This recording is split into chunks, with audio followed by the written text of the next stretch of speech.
képzésben, mint gyakorlati és szakmai. Díjakat adtak át a Pécs-Baranyai Kereskedelmi és Iparkamarában március 1-én. A baranyai gazdaság legjobbjai 2023-ban ők voltak a gazdasági érdekképviselet döntése alapján. A Zsolnai díjat Mohács polgármestere kapta. Ugyan én a városnak a reprezentása vagyok, mint városi vezető, de ezt a városi közösség kapta. Az a közösség, aki a gazdasági potenciált jelenti, a munkáltatók, a munkavállalók, a civil szervezeteink és a teljes mohácsi kis közösségünk, lakosságunk. Tehát ez a munka, ez egy együttes munka, és ennek a díjazása történt meg ma. Mohácson olyan fejlesztések valósulnak meg hamarosan, ami meghatározza majd a térség gazdasági jövőjét. Az autópálya ott megy el mellettünk. Meg fog épülni a Dunahídunk, amit ebben az évben el fogunk tudni kezdeni. Épül a kereskedelmi kikötőnk több mint 10 milliárdos nagyságrendű beruházásban.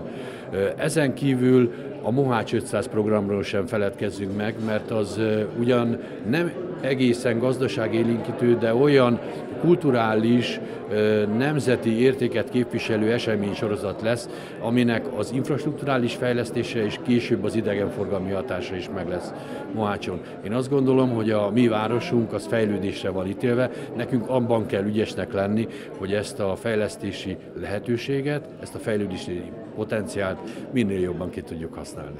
Erre készültek már 20 évvel ezelőtt is, amikor ipari park fejlesztésbe kezdtek. Most érik be ennek a gyümölcse, amikor a térség logisztikai központjaként cégeket, befektetőket vonz a város, mondja a polgármester. A Pécs-Baranyai Kereskedelmi és Iparkamarában már több mint 25 éve díjazzák a helyi gazdaság legjobbjait.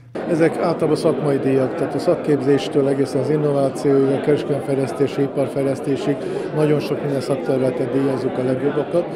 Elég komoly viták szoktak lenni testületülésen a díjak odaítélésekor. Ez hozzájárul az is, hogy elég hektikus ma a világ.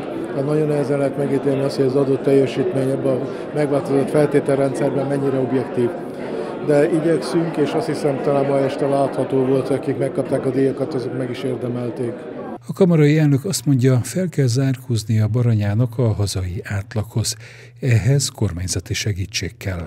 Navracsics miniszter úrral tárgyaltunk erről, hát nem lettem sokkal boldogabb tárgyalás után, tehát van néhány kiemelt projekt, ami a felzárkóztatási zónaprogramban menni fog, tehát a Pécsi reptér vagy az egyetemi 400 hektáros ipari park, de viszont nagyon sok más tétel az késni fog, és elsősorban nem csak a uniós pénzek késése miatt, hanem ennek sok más dolga van, hát például a haderőfejlesztés.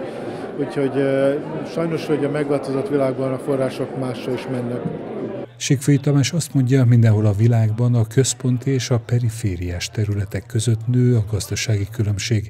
Ez így van például hazánkban is, ahol a periférián lévő Pécs és a centrumban lévő főváros vagy a nyugat-magyarországi régió között óriási gazdasági különbségek vannak.